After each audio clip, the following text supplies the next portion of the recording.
Hello दोस्तों, मेरा नाम है साहिल खन्ना और आज की बिजनेस न्यूज शुरू करते हैं। सबसे पहली न्यूज है भाई, जो जैगुआर लैंड रोवर है वहां से 1100 इंप्लॉइज निकाल रहा है टाटा मोटर्स। और ऐसा इसलिए हुआ है क्योंकि उन्होंने 9800 के आसपास का लॉस रिपोर्ट किया है Q4 के अंदर। और मैं अगर इससे पिछले साल की बात करके चलूं, सेम क्वार्टर की, Q4 की, तो वो प्रॉफिटेबल थे। अगली खबर माइक्रोसॉफ्ट इंडिया के प्रेसिडेंट की है। उन्होंने कहा है कि भाई अब मेरे लिए 12 घंटे फोन पे बात करना नॉर्मल हो चुका है। मैं इस चीज को एक्सप्लेन करने की कोशिश करता हूं। क्या होता है, जैसे मैं अपने ऑफिस में बैठा हूं तो अभी क्या होता है, मेरी एक टीम है, मेरी टीम के कुछ मैनेजर्स हैं जो कि मुझे डायरेक्टली रिपोर्ट करते हैं। अब कोई भी बड़ा डिसीजन लेना होता है, कोई भी स्टेप लेना होता है, तो मुझसे पूछ के लिया जाता है या फिर मुझे बताया जाता है ऐसा कुछ हो रहा है, ऐसा कुछ हो रहा है, मैं अपने सजेशन देता हूं।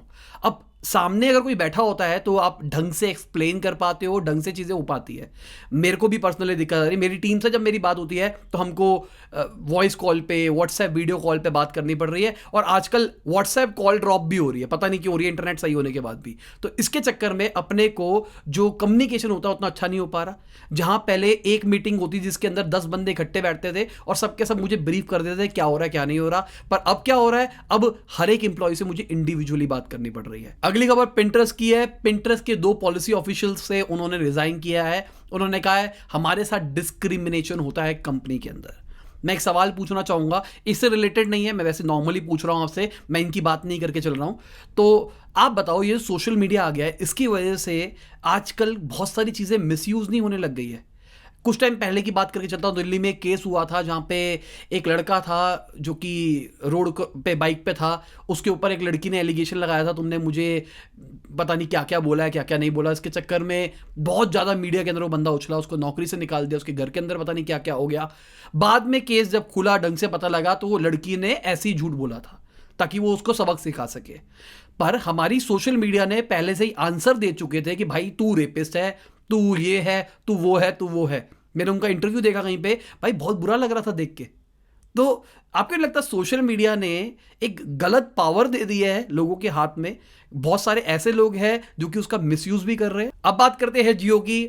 पता होगा जियो की खबर क्या है, फंडिंग की रेस करी होती है जियो की, इसके अलावा कोई खबर नहीं होती है। तकरीबन 4500 करोड़ की फंडिंग रेस करी है इन्होंने टीपीजी कैपिटल से। फिर खबर आती है कि भाई एल कैरेटन से इन्होंने फिर से पैसा रेस किया है, तकरीबन 1900 करोड़ रुपया।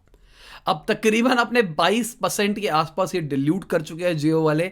और मैं आपको बता देता हूँ, ये एल कैरेटन जो कंपनी है, ये लुई वैटॉन इसको बैक करती है और सबसे बड़ी इन्वेस्टमेंट फर्म है जो कि कंज्यूमर गुड्स के ऊपर पैसे देती है। और लुई वेतों के ऊपर केस स्टडी चाहिए तो नीचे कमेंट में बता देना कि इसके ऊपर केस स्टडी बना दो, मैं पक्का केस स्टडी बना दूंगा क्योंकि मुझे ब्रांड बहुत पसंद है। साथ में ये भी खबर निकल के आ रही है कि इनको $1.5 बिलियन की फंडिंग और मिल सकती है, जो कि सऊदी अरब का पब्लिक इन्वेस्टमेंट फंड है वहां से। अगली खबर महिंद्रा एंड महिंद्रा की है। महिंद्रा एंड महिंद्रा ने 3500 करोड़ के आसपास का लॉस रिपोर्ट किया है मार्च क्वार्टर के अंदर। और मैं क्लियर करना चाहूंगा, उस टाइम तक लॉकडाउन नहीं हुआ था, तो ये जो इम्पैक्ट पड़ा है, इससे बुरा इम्पैक्ट जब ये लॉकडाउन के बाद के रिजल्ट्स आएंगे उस पर और ज्यादा बैड इम्पैक्ट आएगा। अगली खबर है सॉफ्ट बैंक की। सॉफ्ट बैंक ने $4.7 बिलियन के शेयर्स को बायबैक किया है पिछले 3 महीने के अंदर। ऐसी खबरें निकल के आ रही है। बायबैक का मतलब बता देता हूं। बायबैक का मतलब होता है कि एक कंपनी अपने शेयर्स को इन्वेस्टर से वापसी खरीद ले, इसको कहते हैं बायबैक। मैंने एक इन्वेस्टमेंट सीरीज बना रखी है, वहां पे सारी चीजें डिटेल के अंदर बता रखी है। इन्वेस्टमेंट के रिलेटेड जितनी भी चीजें होती है वो सब वहां पे है। अगली खबर है शॉपर स्टॉप की। शॉपर स्टॉप अपने 1100 एम्प्लॉयज को निकाल रहे हैं और उनका कहना है ये चीज इनएविटेबल है, मतलब इसका कुछ नहीं हो सकता था भाई, हमारे पास इसके अलावा कोई ऑप्शन नहीं रह गया है। रिटेल का बहुत बुरा हाल हुआ है मेरे हिसाब से, शॉपिंग वॉपिंग का तो खासकर, और लग्जरी गुड का भी बहुत बुरा हाल है। और लग्जरी गुड का आने वाले टाइम में भी थोड़े टाइम तक बुरा हाल रहने वाला है। अगली खबर, इंडिया का जो होलसेल इन्फ्लेशन रेट है वो -3.21% पे आ गया है। माइनस मतलब चीजें सस्ती होती जा रही है, मतलब लोगों को अच्छा लगेगा कि भाई चीजें सस्ती हो रही है, बहुत अच्छा है। इन्फ्लेशन भी बहुत ज़रूरी चीज़ होती है हमारे देश की ग्रोथ के लिए। अब हमारे देश की ग्रोथ बहुत नेगेटिव जा रही है और वही इम्पैक्ट दिखा रहा है कि ये जो इन्फ्लेशन रेट है वो भी नेगेटिव जा रहा है। मैं ये नहीं कह रहा कि हमारा देश नेगेटिव जाएगा या होगा या नहीं होगा, मैं नेगेटिव वाली बात नहीं कर रहा। मैं कह रहा हूँ सेफ साइड पर रहने की कोशिश करो। जहाँ पे फजूल खर्ची बचा सकते हो वहाँ पे बचाओ। फजूल खर्ची का मतलब आप 50 लाख रुपए की गाड़ी खरीद रहे हो या फिर आप गोल्ड की चैनें लेके घूम रहे हो जिसकी जरूरत नहीं है आपको, उस चीज़ों को अवॉइड करो। 6-8 महीने के बाद में आपको अपने आप समझ में आ जाएगा मैं क्यों कह रहा था। अगली खबर है, इंडिया का जो मर्चेंडाइज एक्सपोर्ट है वो 36% तक घटा है और जो उनका इंपोर्ट है वो 50% तक घटा है। अब इसका रीजन एक तो ये भी हो सकता है कि रिटेल का हाल बुरा है, लोग शॉपिंग उतनी ज्यादा नहीं कर रहे हैं पूरी दुनिया के अंदर, इसलिए नहीं हो रहा। शायद ये भी हो सकता है कि लोगों के पास लेबर नहीं है और वो माल नहीं बना पा रहे। अगर आप में से कोई भी इस इंडस्ट्री से रिलेटेड है, प्लीज कमेंट के अंदर बता देना, थोड़ी हेल्प हो जाती है, मुझे भी थोड़ी नॉलेज मिल जाती है और जो लोग कमेंट पढ़ने वाले होते हैं उनको भी कुछ नया वैल्यू एडिशन मिल जाता है। डीजीसीए ने कहा है कि वो एयर एशिया के ऊपर इंस्पेक्शन करेंगे। कुछ टाइम पहले गौरव तनेजा जी, जिनका यूट्यूब चैनल है फ्लाइंग बीस के नाम से, उन्होंने एक वीडियो बनाई जहाँ पे उन्होंने बताया, ट्रेंडिंग पे है इस टाइम भी शायद, तो उन्होंने बताया कि ये जो एविएशन सेक्टर है इसके अंदर सेफ्टी वेफ्टी का वो ध्यान नहीं दे रहे हैं और उन्होंने कई बार बोला इसके चक्कर में उनकी नौकरी के साथ बहुत दिक्कतें हुई है। वीडियो जाके देखना, ज़्यादा डिटेल के अंदर समझ में आएगा। मैं यहाँ पे छोटी सी बात से बढ़िया वो वीडियो देखो, उन्होंने डिटेल के अंदर समझाया। तो इसके चक्कर में बहुत सारे लोगों ने बाइकआउट शुरू कर दिया, एक ट्विटर पे हैशटैग भी चल रहा था बहुत ज़्यादा, और इसके चक्कर में डीजीसीए ने भी कहा कि अब हम देखेंगे कि कंपनी ने क्या किया क्या नहीं किया। अगली खबर है जेसीबी की खुदाई की, जेसीबी इंडिया की। जेसीबी इंडिया अपने 400 परमानेंट एम्प्लॉयज को निकाल रहा है। अगली खबर है ओपन एआई की। ओपन एआई एक टेक्स्ट जनरेटर है जिसके पास ऐसी कैपेबिलिटी है, वो फेक न्यूज जनरेट कर सकता है। कुछ टाइम पहले इसके ऊपर बहुत बवाल हुआ था कि भाई इस चीज को लॉन्च नहीं करने देना, एलॉन मस्क इसको बैक करते हैं और फाइनली इन्होंने अपना प्रोडक्ट को कमर्शियली लॉन्च कर दिया है। तो इन्होंने एपीआई दिया है, पहले ओपन सोर्स का प्लान हो रहा था, अब ये एपीआई के थ्रू दे रहे हैं ताकि ये ट्रैक कर सके क्या कोई मिसयूज तो नहीं कर रहा है इसका। रेडिट को सबसे पहले मिला है इसका यूज करने के लिए। आपको क्या लगता है, क्या ये चीज बहुत अच्छी हो सकती है या फिर इसका बहुत बड़ा नुकसान हो सकता है आने वाले टाइम में? क्योंकि फेक न्यूज जिंदाबाद, अंधी न्यूज जिंदाबाद। अगली खबर टेस्ला के मॉडल एस की है। उन्होंने 647 किलोमीटर एक सिंगल चार्ज के ऊपर रिपोर्ट किया है। भाई टेक्नोलॉजी कितनी बढ़ रही है। अगली खबर है वीगो बंद हो रहा है। भाई गंदा कंटेंट बहुत ज्यादा होता था, मैंने उसकी एड भी बहुत ज्यादा यूट्यूब पे देखी है, यूट्यूब वाले चला रहे थे पता नहीं कैसे। वीगो बंद हो रहा है। अब जितने भी वीगो के कंटेंट क्रिएटर्स है, टिकटॉक मतलब जो बाइट डांस है जो उनकी पेरेंट कंपनी है, उन्होंने कहा है अपने आप को सारे का सारा कंटेंट को माइग्रेट कर लो टिकटॉक के ऊपर, हम आपको मौका दे रहे हैं। तो अगर आप वीगो के कंटेंट क्रिएटर थे तो अपना कंटेंट आप टिकटॉक के ऊपर माइग्रेट कर सकते हो। मैं ये नहीं कह रहा वीगो के सारे कंटेंट क्रिएटर गंदे होते हैं, मैं कह रहा हूं कि बहुत सारी गंदी गंदी एड्स आती थी, क्या आपने भी वो एक्सपीरियंस करी है या नहीं करी है? अभी रिसेंटली एक सर्वे कंडक्ट किया गया है जहां से पता लगा है सिर्फ 16% स्टार्टअप्स के पास ही पैसा है अगले 3 महीने तक रन होने का।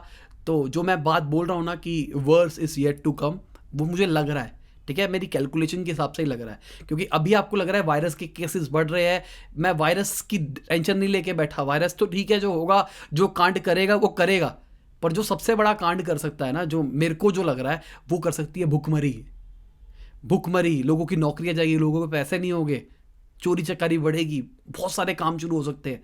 तो मेरे हिसाब से तो भाई बुरा टाइम आ सकता है। जितना फजूल खर्ची को रोक सकते हो रोको। अब कई लोग कहेंगे भाई तू ही इन्फ्लुएंसर है, तू ही इकोनॉमी को खराब कर रहा है। भाई मैं इकोनॉमी को खराब नहीं कर रहा, मेरे पास राइट टू स्पीक है।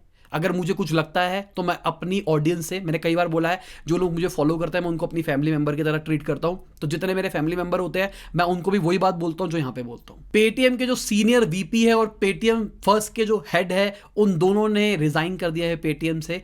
ऐसी खबरें निकल के आ रही है, ये चीज पहले से हो चुकी थी, बस वो अपना एक जो टर्म पीरियड होता है, जैसे कि आप क्विट करते हो किसी कंपनी से तो उनका एक पीरियड होता है कि इतने टाइम तक आप नहीं जा सकते। लॉजिकली सोचो कि मेरा एक एम्प्लॉई है जो कि 2 क्लाइंटों का काम कर रहा है, डिजिटल मार्केटिंग की बात करके चलते हैं, अचानक उसने कहा नहीं मैं छोड़ रहा हूं। अब उसने छोड़ दिया, वो क्लाइंटों की प्रोग्रेस का कौन क्या देखेगा? तो हमने एक नोटिस पीरियड बना दिया कि भाई 3 महीने तक या फिर 1 महीने तक आप नहीं जा सकते, आपको पूरा हैंड ओवर देना पड़ेगा ताकि आपकी जगह जो बंदा आए वो पूरा पूरा ट्रेन हो पाए और आप जब चले जाओ तो आपकी कमी हमारी कंपनी को महसूस ना हो। तो अगर आप बिजनेसमैन हो तो आप भी नोटिस पीरियड अपनी कंपनी के अंदर डाल सकते हो, बहुत ही अच्छी चीज है। अगली खबर है अमेजॉन की जेफ बेजोस की। वो टेस्टिफाई करने वाले हैं, मतलब वो बताएंगे कि वो सेलर्स का डेटा यूज नहीं करते अपने प्रोडक्ट को डेवलप करने के लिए। अभी आप देख रहे हो कि पिछले कुछ टाइम से सबकी सब कंपनियां लपेटे के अंदर है, गूगल लपेटे के अंदर है कि वो हमारी आवाजें सुन रहा है, फेसबुक हमारा डेटा बेच रहा है या फिर हमारा डेटा का मिसयूज कर रहा है, व्हाट्सएप से हमारी चैटें रिकॉर्ड होती है या फिर हमारी ऑडियो का मिसयूज होता है, साथ में जो अमेजॉन का जो ऑडियो रिकॉर्डर है वहाँ से कुछ काम हो रहा है। तो ऐसा खबर और भी निकल के आ रही थी कि जो अमेजोन है, अमेजोन के ऊपर आप जो खरीदते बेचते हो, जो भी करते हो, उस डेटा का मिसयूज करके अमेजोन प्रोडक्ट बनाता है। अगर अमेजोन को पता लगता है, मान के चलते हैं इंडिया के अंदर जूते बहुत ज़्यादा बिकते हैं 500 से 700 रुपए की रेंज के अंदर, क्योंकि उनके पास सारा डेटा है, तो वो खुद ही अपने जूते निकाल देते हैं 500 से 700 की रेंज के अंदर। तो इसके चक्कर में सारे कॉम्पिटिटर मर जाते हैं। अमेजोन के पास ब्रांड नेम भी है और अमेजोन के पास सब कुछ है, तो इसके ऊपर केस हो रहा था। अभी देखते हैं क्या होता है क्या नहीं होता। तो इसी के साथ आज की बिजनेस न्यूज खत्म होती है। उम्मीद करता हूं आपको मजा आया होगा। लाइक कर देना, शेयर कर देना, कमेंट बताना वीडियो कैसी लगी। बाय, गुड नाइट, शब बखैर, खुदा हाफिज, गुड मॉर्निंग, आफ्टरनून, जब भी आप वीडियो देख रहे हैं।